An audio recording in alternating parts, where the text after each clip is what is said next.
Сантьяго – пеший путь, который известен с давних времен. Путь, который входит в число памятников всемирного наследия ЮНЕСКО. Путь, который прославляется в книгах, фильмах и стихотворениях. Но действительно ли это путь, который меняет людей? Я лично прошла 900 километров пешком, чтобы проверить это и рассказать о нем вам. Люди, проходящие его, зовутся пилигримами. Но кто такие пилигримы?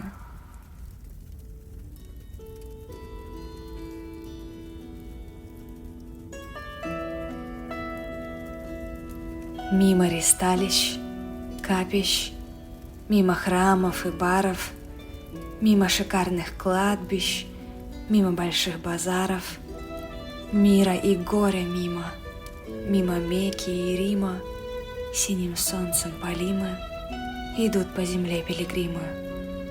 Увечны они, горбаты, голодны, полуодеты, глаза их полны заката, сердца их полны рассвета.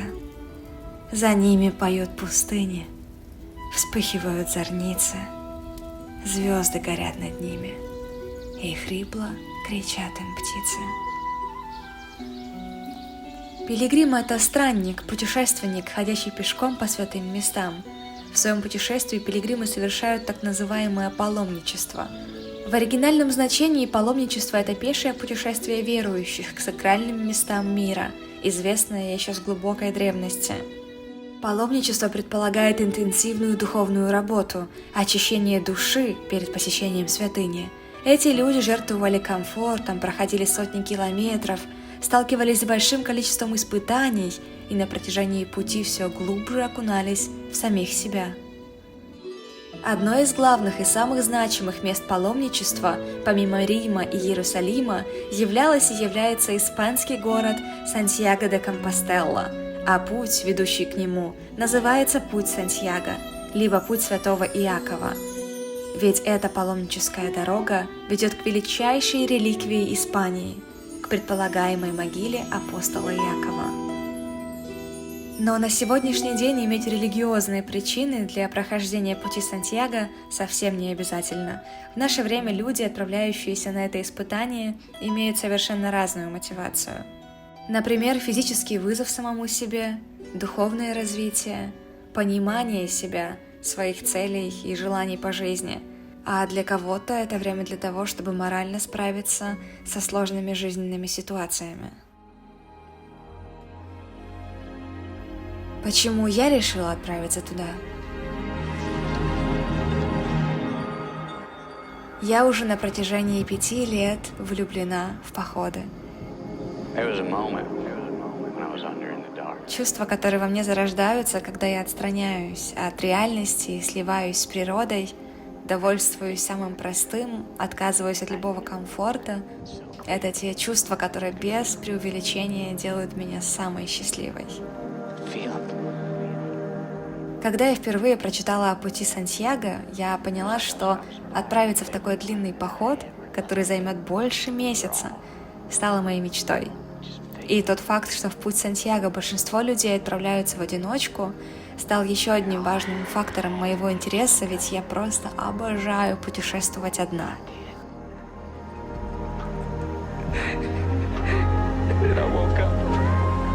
Затем я наткнулась на фильм «Путь», прочитала «Алхимика» Пауло Коэльо и поняла, что нужно перестать откладывать свою мечту, а набраться смелости, выбрать дату, подготовиться и отправиться туда, куда так давно меня тянет. Для подготовки я выделила целый месяц, и это был август. На протяжении этого месяца я собирала всю возможную информацию и пыталась понять, что меня там ждет. К процессу подготовки мы еще вернемся, и я расскажу вам о своих ошибках и о том, почему я расплакалась прямо в день вылета. Пункты отправления у пути Сантьяго абсолютно разные. Существует более десятка вариаций того, откуда и через какие места можно его пройти.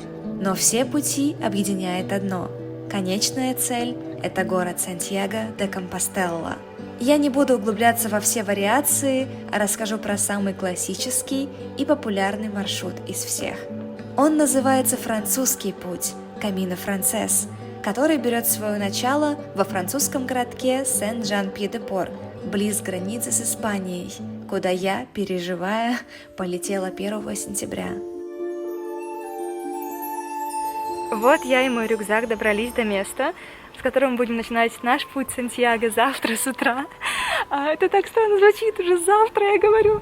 И да, сегодня нужно найти хостел, в котором я буду ночевать. И сегодня нужно познакомиться со всеми пилигримами, ну как со всеми, с теми, кто начинает тоже завтра. И обменяться контактами, и помогать друг другу, и, возможно, начать вместе завтра путь, потому что никто не знает из нынешних пилигримов, как вообще это все происходит. Все в таком немножко состоянии неизвестности и интереса безумного, поэтому да, очень предвкушена и понятия не имею, чем обернется сегодняшний день, как и все остальные, и это самое крутое.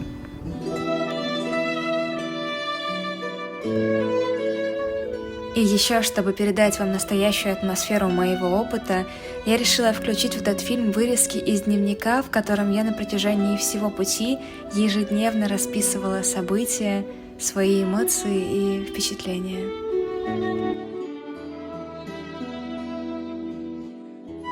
Самое главное впечатление от нулевого дня перед завтрашним стартом похода – то, что я уже успела познакомиться с людьми, от которых я в полнейшем восторге. Разные культуры, страны, возрасты, жизненные опыты сошлись на одинаковом чувстве юмора, на любви к миру и на общих взглядах на жизнь. А еще мы так сдружились с 2 англичанами, что даже другие пилигримы за ужином спрашивали, не вместе ли мы приехали. Ведь мы действительно излучали эту энергию, будто бы давних друзей, которые решили покорить путь Сантьяго вместе. И почувствовать такую связь с другими людьми – это все, чего я лишь могла просить у сегодняшнего дня. Все надуманные страхи и тревоги ушли, и я себя ощущаю очень счастливой.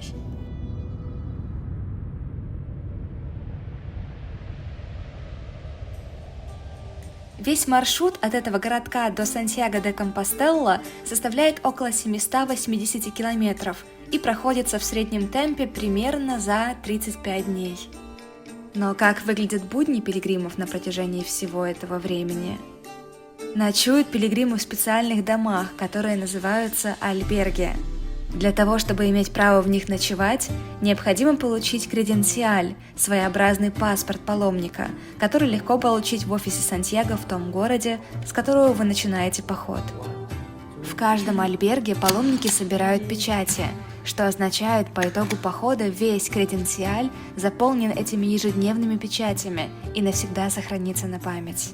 Альберги размещены вдоль всего пути Сантьяго. В деревнях, городах, а порой просто среди природных ландшафтов, вдали от населенных пунктов. Очень часто альберги расположены в церквях и монастырях, что для меня всегда было безумно атмосферно и позволяло еще больше окунуться в атмосферу настоящего паломничества.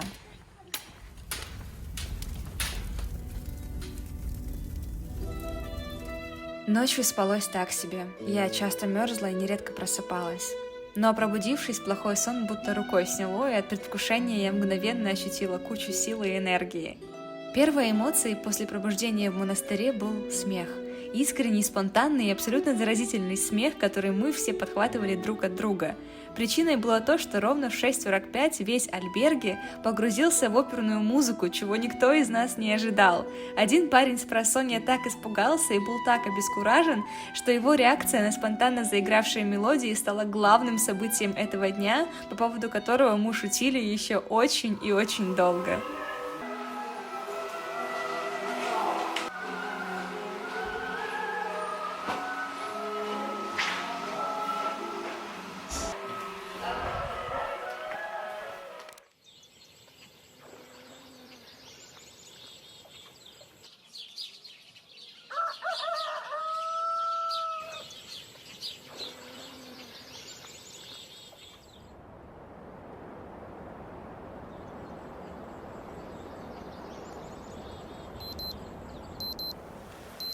Обычно пилигримы просыпаются вместе с рассветом, чтобы собрать вещи и начать свой следующий этап в сторону запада Испании.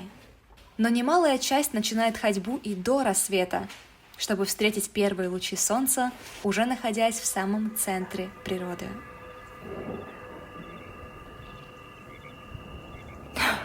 Здесь уже ничего не видно.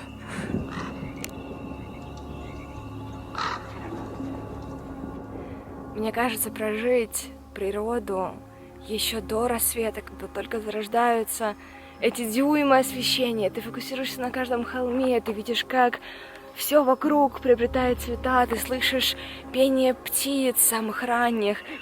Это такое невероятное чувство и такой невероятный опыт, который, наверное, можно назвать одним из чуд света, который нужно прожить каждому человеку и желательно одному, потому что я выходила в такую темень, то есть когда нужно было еще идти с фонариком минут 20 неделю назад с одним мужчиной, с которым мы сдружились, с британцем Энди, просто прекрасным человеком, и я подумала, что да, наверное, одна я бы не пошла, потому что страшновато идти с фонариком первые минуты, но это невероятный опыт. И одна бы я пошла и еще раз, потому что ты настолько фокусируешься на всем вокруг, и ты часть природы, прям самая близкая, потому что все спят, и только ты зарождаешься вместе с этим, даже еще не до рассветом, еще не рассвет.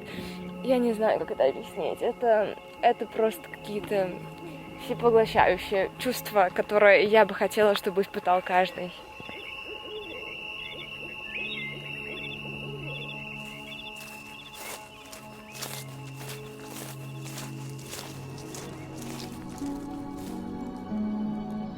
И дальше все индивидуально. Вы можете идти до самого вечера, можете уже остановиться в обед и заселиться в альберге.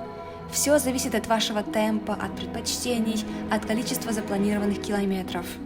Но чаще всего я выбирала план без плана. Я просто выходила рано утром и уже в процессе решала, как много у меня сил и как долго я буду идти.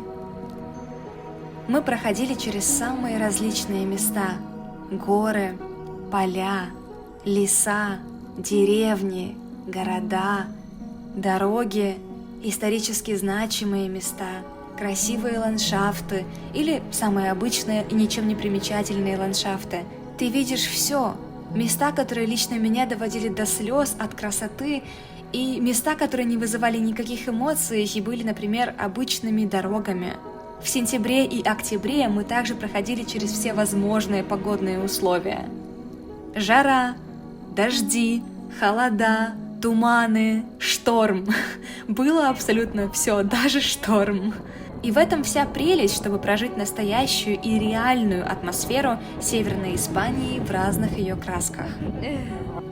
Во всех красках мы также проживали физические сложности, к которым я заранее была готова. Травмы, очень сильные мозоли, ушибы, ссадины, боли в разных частях тела.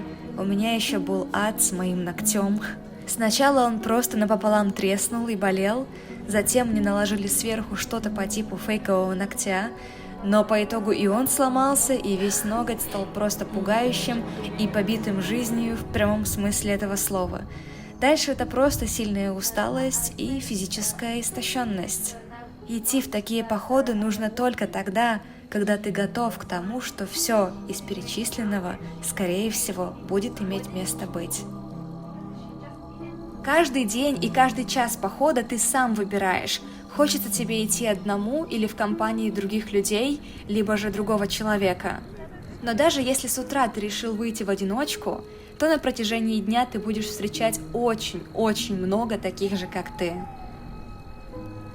Все друг друга догоняют, перегоняют, какие-то лица ты видишь регулярно, какие-то в первый и последний раз, ведь темп у всех разный, но стабильно одно: впереди и позади тебя всегда и везде будут другие люди. На протяжении дня мы также делали остановки в деревушках на завтраки, кофе, перекусы или просто паузы, чтобы перевести дух и дать телу отдохнуть. Прямо сейчас я сижу в невероятном месте деревушки Гранон, где рано стартовавшие пилигримы остановились на кофе и небольшую передышку после первых 7 километров.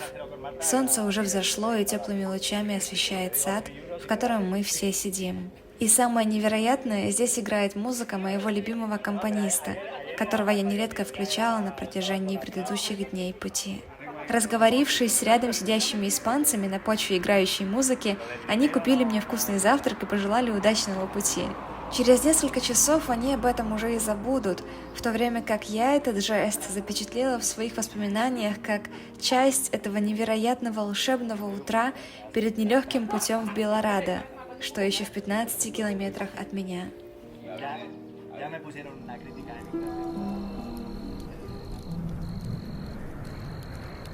Я также очень любила делать остановки и перекусы вдалеке от любой цивилизации, наслаждаясь тишиной и природой.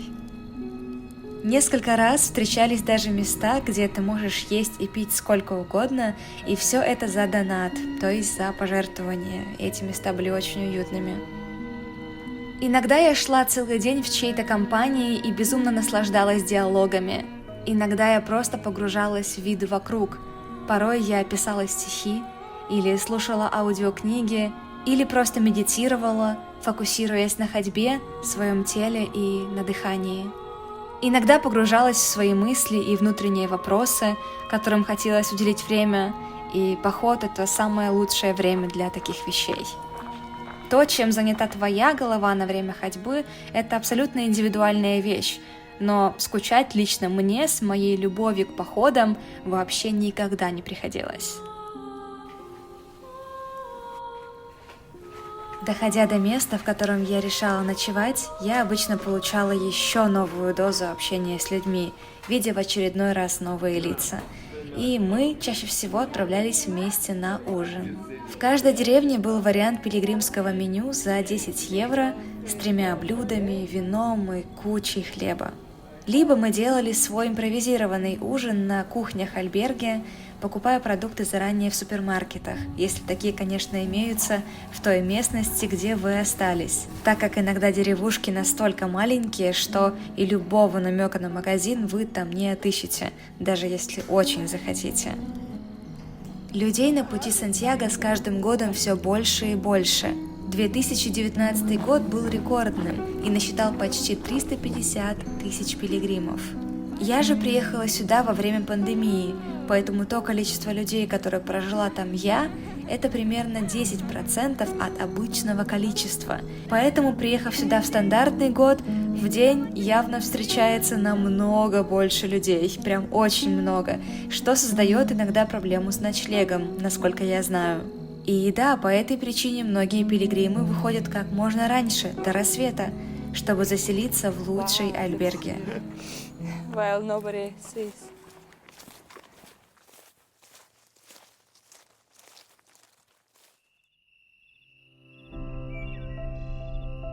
Чему учит путь? Первое – это определенно учиться общаться и выстраивать искренние и доверительные отношения с абсолютно разными людьми. Чтобы совершать великие дела, не нужно быть величайшим гением, не нужно быть выше людей, нужно быть вместе с ними.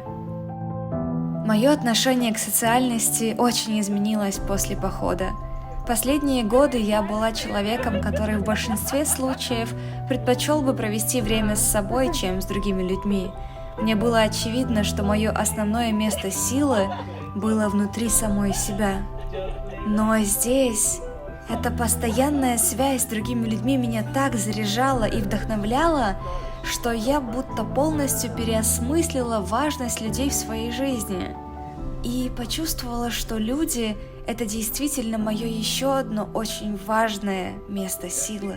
Мы не давали опустить друг другу руки, мы всегда поддерживали друг друга, были всегда очень откровенны, воспринимали каждого вокруг как близкого друга и становились друзьями. Лишь в людях себя познать способен человек. Мы нередко об этом разговаривали, о том, как много ты узнаешь о самом себе, общаясь с таким большим количеством разных людей. За время похода я услышала так много интересных вещей о себе, что посмотрела на себя даже с какой-то другой стороны, что удивительно, и это прекрасное ощущение открывать новые грани себя через мир и через людей вокруг. вчера, честно говоря, я испытывала вечером тоску, и в течение дня я себя не очень хорошо чувствовала, поэтому вчера, наверное, был вообще первый день, когда я испытала какую-то небольшую тревогу, что-то в душе было не так эйфорично, как все, боже, представляете, все 15 дней. Я просто была в состоянии, вот, о котором можно книги писать. И я расскажу, почему это состояние изменилось. Уже второй день я не вижу знакомых и таких полюбившихся мне за первые 2 недели похода лиц. Город Бургас, один из самых больших городов перед Сантьяго, рассоединил многих из нас. Большинство посчитало нужным остаться там на 1 день дольше, кто-то остался в деревушке перед большим городом, и только я из всех, с кем сдружилась, выдвинулась сегодня дальше в дорогу. Эта ситуация, да что уж там, таких ситуаций на пути случались десятки, показала мне в очередной раз трудность выбора – подстроиться под людей или идти своим путем дальше, откинув страх испытать дискомфорт или одиночество. Я тоже могла остаться, но чувствовала, что лично у меня нет потребности менять маршрут, пропуская день ходьбы, чтобы отдохнуть. Эта идея была не моей, а связанной лишь с желанием остальных. Но одно из главного, чему учит этот поход, это следовать своему собственному маршруту. А подстраивая свою карту под карту каждого человека в своей жизни, ты то и дело, что будешь все больше и больше блуждать, теряя свое собственное направление. И еще я абсолютно точно убеждена, если люди действительно должны встретиться еще раз, это обязательно случится. Но только тогда, когда каждый из них продолжит следовать своему истинному маршруту и слушать свой внутренний голос. Очень интересно, что вчера, на 16-й день своего камина, я для себя четко определила, что начался какой-то новый период с абсолютно новыми людьми, без знакомых мне лиц, полюбившихся, даже виды какие-то, новые собаки, даже виды какие-то ежедневные, они... Новые овечки и даже виды какие-то другие, все последние дни.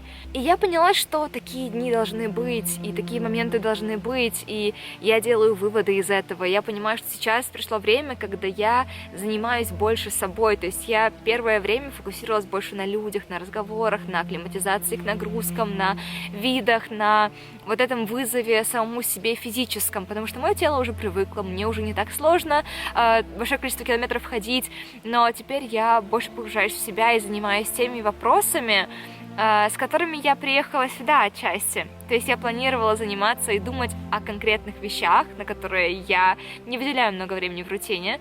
И сегодня был первый день, когда я об этом писала в ежедневнике, когда я думала над какими-то вещами своими. Поэтому эта фаза, она будет особенной и новой, и в этом весь кайф.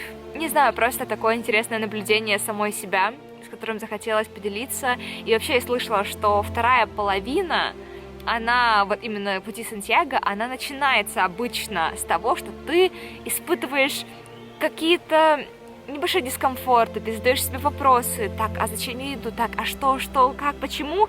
И, наверное, у меня тоже сейчас как раз случился и продолжается небольшой критический период, когда что-то меняется, что-то вызывает вопросы, поэтому, да, интересно.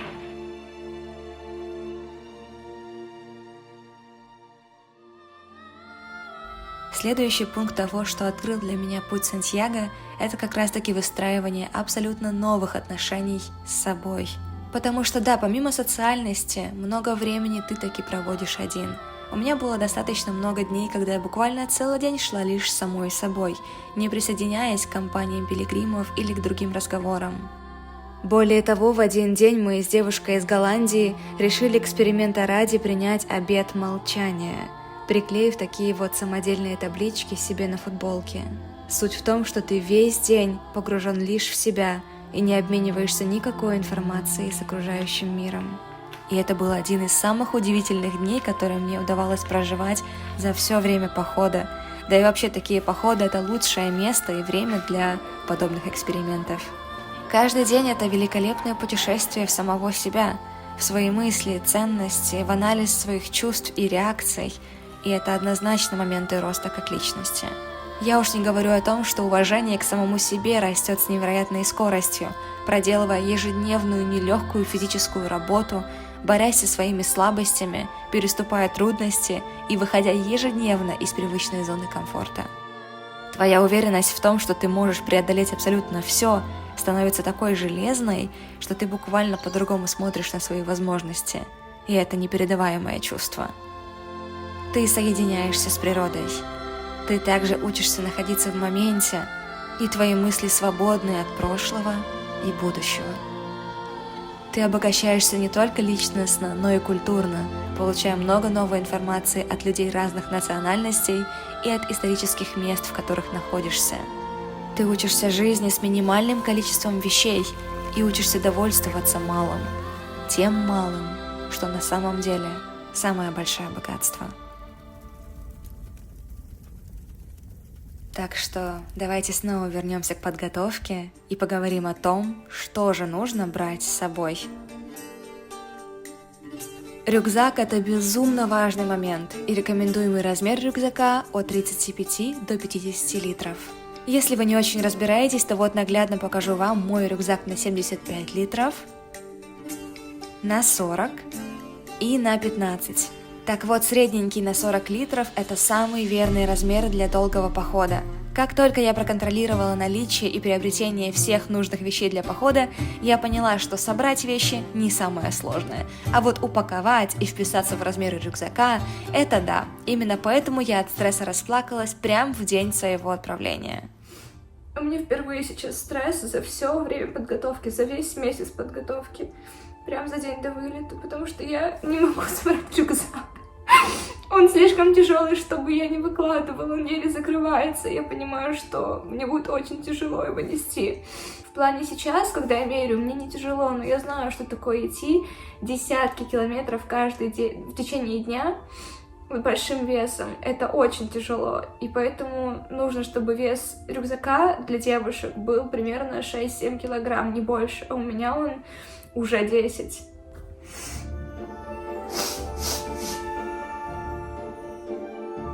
В итоге я смогла освободить его лишь на 1 килограмм, зато упаковала и вытерла слезы. Но рекомендуется, чтобы рюкзак весил не более 10% от вашего веса. Но, как видите, ожидания и реальность не всегда совпадают, и давайте разберем, что всем пилигримам обязательно нужно брать с собой. Первое. Хорошие трекинговые ботинки либо кроссовки. В обычных кроссовках я не видела почти никого, а тех, кого видела в первый и последний раз, так как из-за мозолей и болей в ногах они просто не могли идти дальше. Ваши ботинки – это ваше все, и я не шучу. Неправильная обувь, и вы буквально не сможете проходить ваши километры. Вам нужны профессиональные трекинговые ботинки, которые вам следует выбирать в специализированном магазине, чтобы иметь возможность сразу примерить их, а затем разнашивать как минимум неделю перед походом. Я брала проверенные трекинговые ботинки, которые прослужили мне не один поход, но после недели пути Сантьяго они начали давить на все передние пальцы, и я поняла, нужно менять ботинки, иначе еще пара десятков километров, и моим ногам уже будет поздно в принципе. Когда все стало совсем плохо, мне повезло, что мы были не в деревне, а в городке, где хотя бы был походный магазин, и я купила новые трекинговые кроссовки, которые просто невероятно прослужили мне все оставшиеся дни, что абсолютно удивительно, ведь риски идти в новой обуви были очень большими. Хорошо также иметь сменную обувь а-ля обычные кроссовки, но я ее с собой не брала, так как просто не было места. Но я брала шлепанцы, чтобы переодевать их после долгого дня, плюс для душа в хостеле, но лучше берите сандали. Сандали могут выполнить и роль шлепанцев, и роль сменной обуви на случай очень холодных вечеров, добавив в ваш аутфит теплые носочки. Так делали довольно многие из нас, и в холодные вечера я очень жалела, что у меня не было сандалий. Далее это спальник. В 99% альберге одеял не будет, но из спальника получается просто шикарное одеяло, особенно когда холодно, потому что он прям очень хорошо сохраняет тепло. Литровая бутылка воды. Из одежды я брала первое, несколько спортивных штанов или лосин, я брала 2 лосин, одни спортивные штаны и шорты, но могу сказать, что 2 лосин и одних шорт было мне с головой достаточно, чередуя их стирку. несколько спортивных футболок, обязательно куртка. У меня это куртка, которая как хорошо сохраняет тепло, так и не самый худший вариант при дожде, но можно заменить ее на обычную ветровку. А еще я решила взять баф. Когда холодно, он защищал от ветра, плюс я использовала его часто вместо маски, когда проходила через деревни, так как в Испании во время пандемии все обязаны закрывать нос и рот, если передвигаются по городу или по деревням. На мне все, что было в моем гардеробе, все самое теплое, но нам все равно холодно. Далее флисовая кофта, и если бы я знала, я бы даже брала перчатки. Если часть похода перепадает на октябрь и горную местность, как вышло у меня, то могут очень пригодиться. Очень важно купить хороший дождевик на дождливые дни. Дождевик как для вас, так и отдельно для вашего рюкзака. 2-3 пары специальных трекинговых носков – это второй по важности аспект после хороших ботинок. А если вы вместо специальных возьмете обычные носки, то точно будете страдать от мозолей и от проблем с ногами. Головной убор от солнца. Еще я брала маленький рюкзак, чтобы когда я заселяюсь в альберге и оставляю свой большой рюкзак без присмотра, я всегда могла переложить самые ценные вещи в маленький рюкзак и носить его с собой, что я и делала. Еще мне кажется важной сумка на пояс, для тех вещей, которые всегда должны быть под рукой, когда вы идете с рюкзаком, то есть для телефона, кошелька и так далее. Полотенца, желательно походные варианты из микрофибры, они очень быстро сохнут, легкие и безумно компактные. Трекинговые палки, они очень здорово помогают при подъемах и спусках. Я брала лишь одну палку из-за соображений веса рюкзака, но свою палку я уже на второй неделе забыла в одном из альберге, поэтому весь путь в целом шла без нее и особо не жаловалась. Фонарик. Лично я использовала его не часто, но иметь фонарик при себе стоит обязательно. Из посуды я не брала ничего и купила на пути лишь такую гениальную вещь из вилки, ножа и ложки, и мне этого хватило на любые перекусы на природе, а если я готовила еду в альберге, тарелки были там всегда. Но подозреваю, что иметь свою посуду это довольно удобно, поэтому если есть место, то, наверное, возьмите. Далее это аптечка. Очень важный пункт.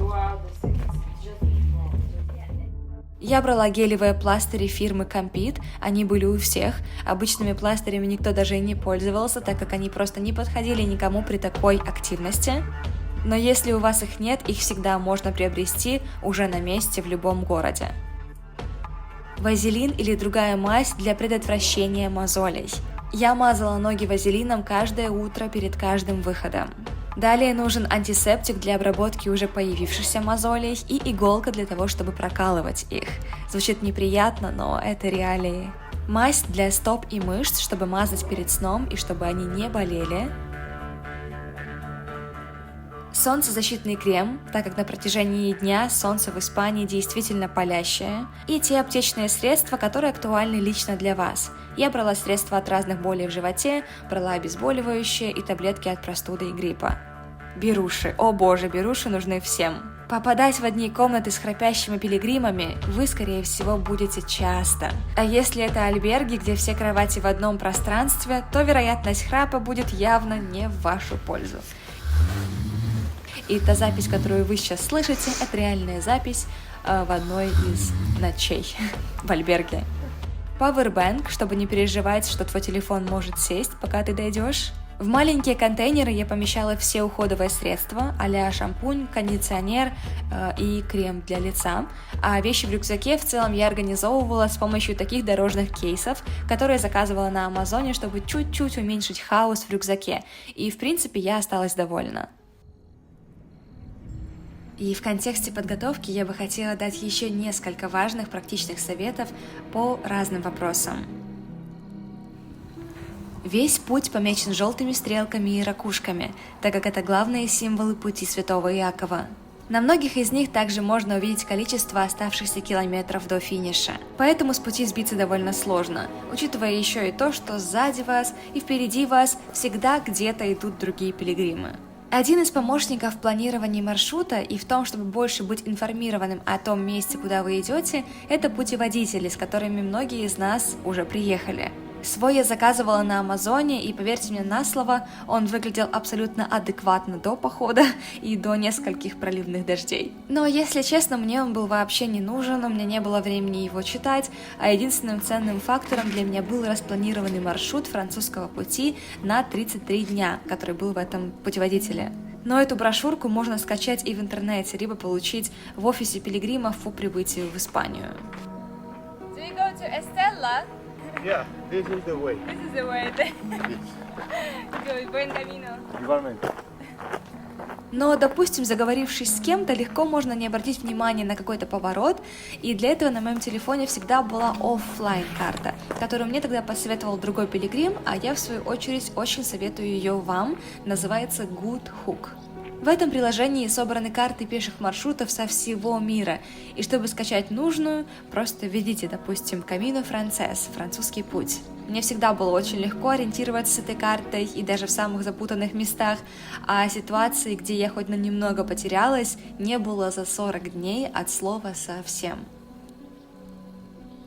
Одним из помощников для ориентира по альберге во всех городах и деревушках стало приложение Camino Ninja. В этом приложении вы можете получить более понятное впечатление о масштабах того населенного пункта, куда вы потенциально собираетесь, о наличии аптек, магазинов и так далее. А также там есть все альберги с оценками других пилигримов и с ценами. Приложение очень часто выручало и помогало. Теперь к неприятному. Там, где ночует много людей, есть повышенная вероятность наличия клопов. И чтобы этого избежать, хорошо осматривайте свой матрас в каждом альберге, прежде чем класть на него свои вещи или ложиться спать. Также я слышала, что некоторые пилигримы покупают средства от клопов и на всякий запасной обрабатывают им кровать. Имеет смысл, но лично я не заморачивалась и просто внимательно осматривала место, в котором я ночую.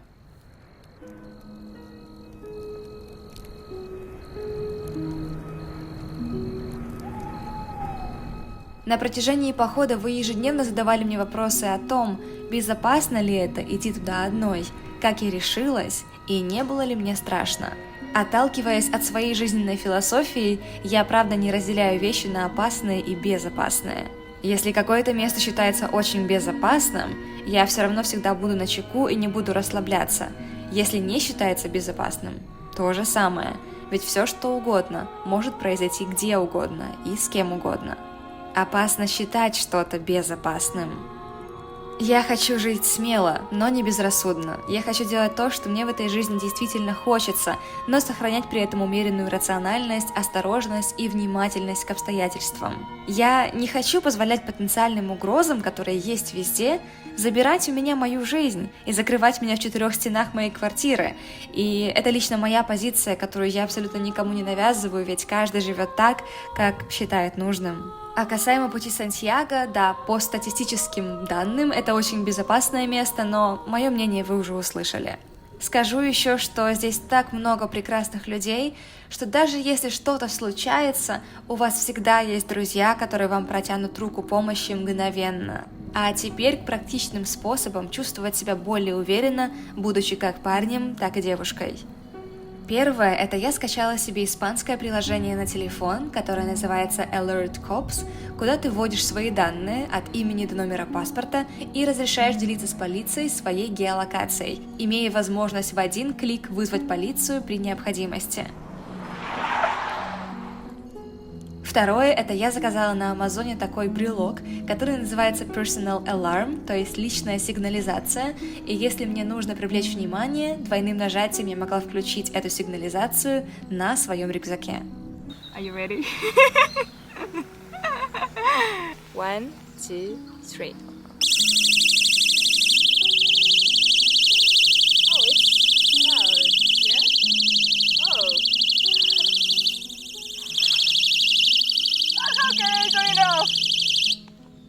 Oh. Yeah, it was quite loud. Yeah, so I think if something happens and you have these sounds and the person is afraid and you start calling the police, it's really a nice strategy. I think it's really nice. Like a distraction. Yeah, like a distraction. So it will not scare the person to death. Like, oh my god, so loud, I'm dying right now. But still, I think it's really nice. Perfect. Thank you. You're welcome.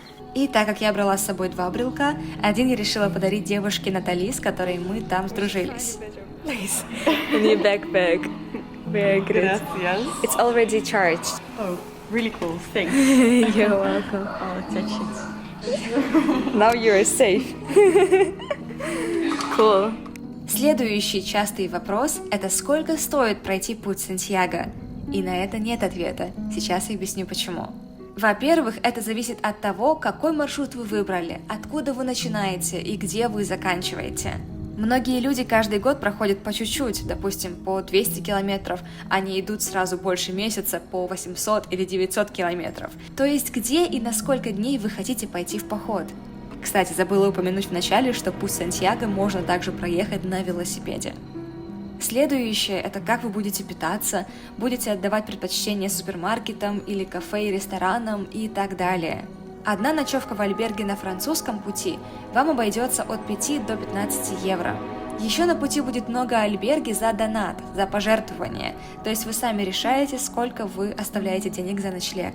И в целом, если не брать покупку чего-то помимо еды и ночлега, то в день лично у меня выходило от 20 до 30 евро.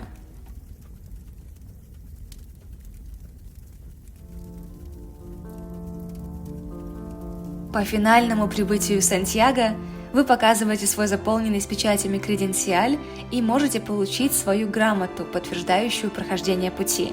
Для официального зачета главное иметь печати за последние 100 километров. Но я почувствовала сильное рвение пойти дальше, так как я совсем не была готова к завершению пути. Поэтому я выдвинулась к Финистере, либо к Фистере.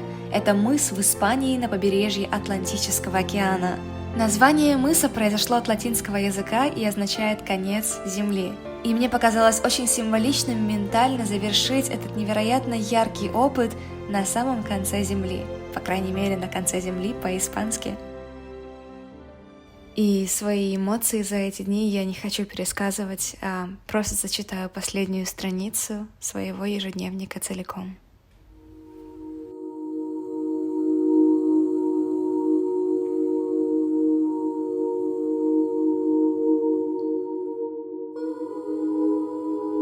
Лишь я одна и мои уставшие ноги наедине с бесконечным и умиротворенным океаном.